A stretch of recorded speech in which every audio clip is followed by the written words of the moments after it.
ভবিষ্যৎ নষ্ট হয় যার ভিতরে অলসতা আছে তার কারণেই।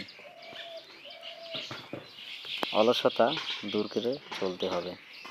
বাইরে অলসতা খুব ভালো না, অলসতা কষ্টের লক্ষণ।